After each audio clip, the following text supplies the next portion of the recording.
pred nama je zakon koji sam ja kao narodni poslanik uputila u proceduru u formi nacrta, koji se tiče izmjena i dopuna doprinosima. Razlozi za donošenje ovog zakona su sadržani u potrebi za rasterećenjem privrede, na što se i sama Vlada obavezala u određenim aktima i memorandumima koje je potpisivala sa poslovnom zajednicom, tako da je to na liniji nečega što je planirano i programom rada Vlade.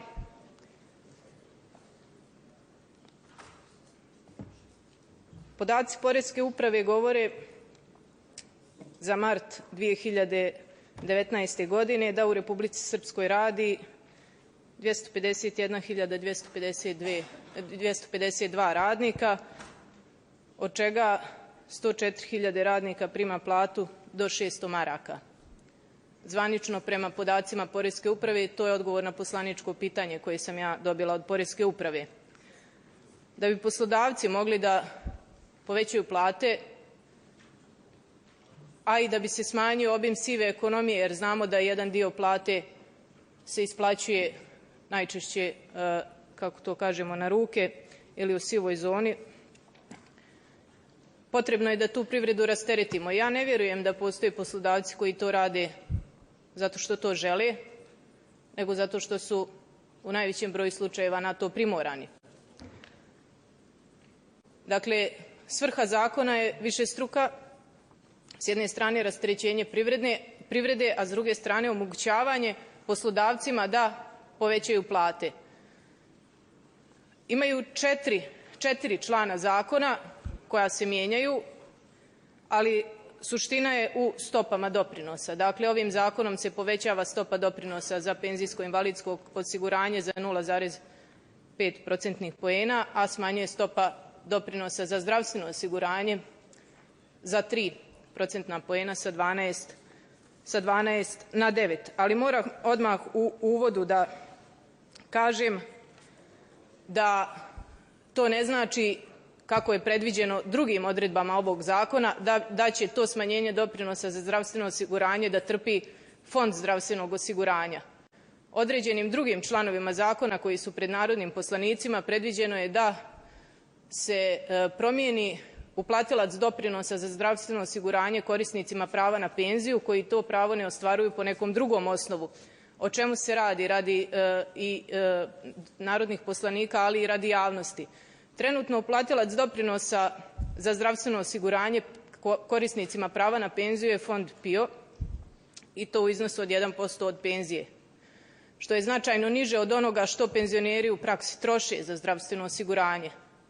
Ovim zakonom predviđeno je da uplatilac doprinosa bude budžet Republike Srpske u iznosu 45% od prosječne bruto plate ostvarene u prethodnoj godini, i to sa ovom novom stopom od 9% za zdravstveno osiguranje, čime bi se izvršio transfer budžeta Republike Fondu zdravstvenog osiguranja od 125 miliona.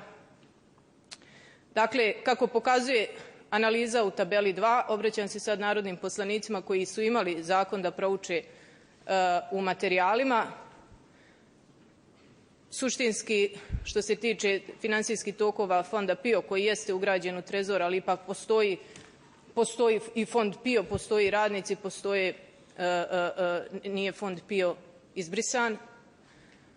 Tu se praktično ništa ne mijenja. U efektima koji su dati za Fond zdravstvenog osiguranja, naravno da bi pali prihodi Fonda zdravstvenog osiguranja po osnovu niže stope doprinosa za zdravstvo od radnika, dakle od zaposlenih, ali bi ovim transferom za zdravstveno osiguranje koje se plaća za penzionere to bilo jednim dijelom nadomješteno, a drugim dijelom bilo bi nadomješteno povećanjem, kako je predviđeno zakonom, uplate doprinosa za nezaposlena lica. Sada je trenutno transfer 60 miliona Fondu zdravstvenog osiguranja, a ovim zakonom predviđamo još dodatnih 28 miliona, i to na način da se osnovica za doprinos za nezaposlene poveća sa 20 na 40% od prosječne bruto plate ostvarene u prethodnoj godini. Takođe, ono što želim istaći jeste da budžet Republike Srpske kao značajan isplatilac bruto plata zaposlenih u javnom sektoru bi na ovaj način takođe izvršio određene uštede za onaj dio bruto plate koji takođe budžet isplaćuje svojim radnicima, odnosno zaposlenima u javnoj upravi i svemu drugom što smatramo centralnom vladom, odnosno budžetom Republike, i ta ušteda iznosi 26,7 miliona. Ostali javni sektor, misli se na opštu državu u tom smislu, koji uključuje i javna preduzeća i lokalne zajednice i fondove i sve ono što nije budžet Republike Srpske, a jeste javni sektor, takođe bi ostvario značajne uštede u iznosu od 29,5 miliona zbog rasterećenja bruto plate, odnosno zbog smanjenja poreskog klina, jer, ponavljam, kako je predviđeno zakonom, zbirna stopa doprinosa bi se smanjila sa 33 na 30,5%.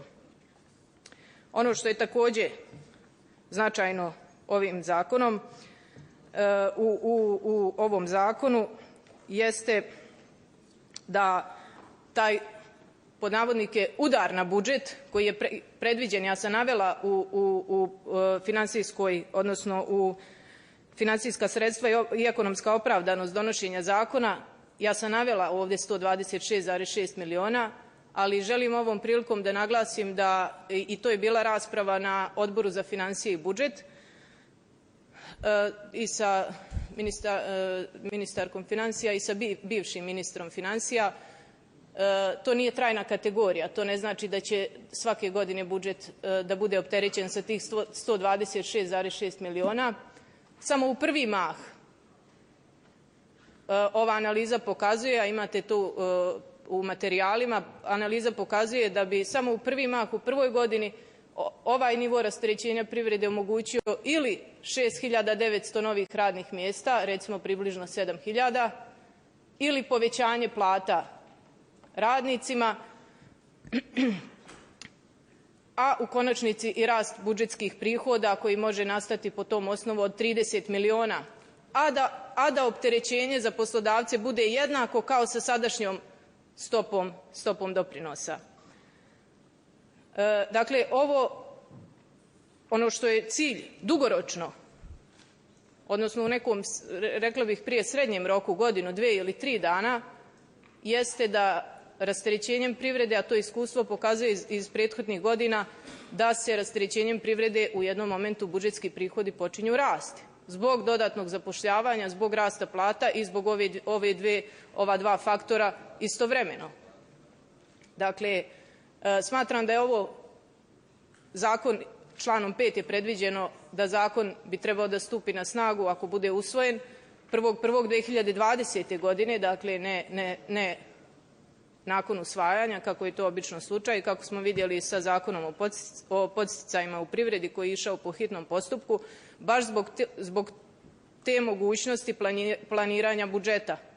Svaki zakon koji ima određen značajniji finansijski karakter, dobro je da počinje od 1.1. naredne godine, kako bi se te izmene mogle ugraditi, bolje planirati i kako finansijski tokovi Republike Srpske ne bi patili. Ja ću prokomentarisati mišljenje Vlade koje sam dobila na ovaj zakon, a to je da dobila sam negativno mišljenje, da bi to ugrozilo stabilnost budžeta Republike Srpske. Podsjetiću, u prošloj godini, i to je bila rasprava na Odboru za finansije i budžet, da je došlo do određenog rasterećenja privrede, odnosno do rasta plata za onih 30 maraka, da se tada budžet odrekao nekih 80 miliona maraka i da je to u značajnoj mjeri, evo ja sad govorim, solidno provedeno. Dakle, s jedne strane imamo informacije iz Poreske uprave da prihodi budžeta i fondova rastu, da se dobro puni budžetska kasa i mislim da je sada pravi moment da razmišljamo u ovom pravcu. Ja sam navela u zakonu u članu 5 stupanje na snagu 1.1.2020.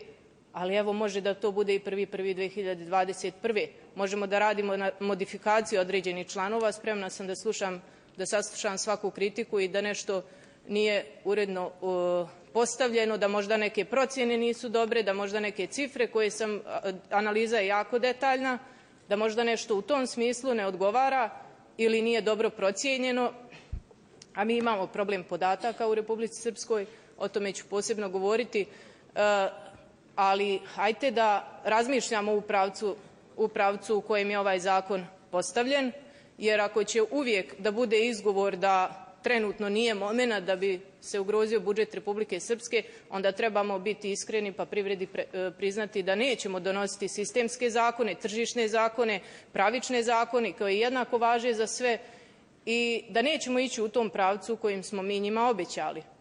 Na Odboru za finansije i budžet bilo je izraženo prilično pozitivno mišljenje od strane poslovne zajednice i bila je zamjerka meni zašto nisam možda razgovarala sa njima u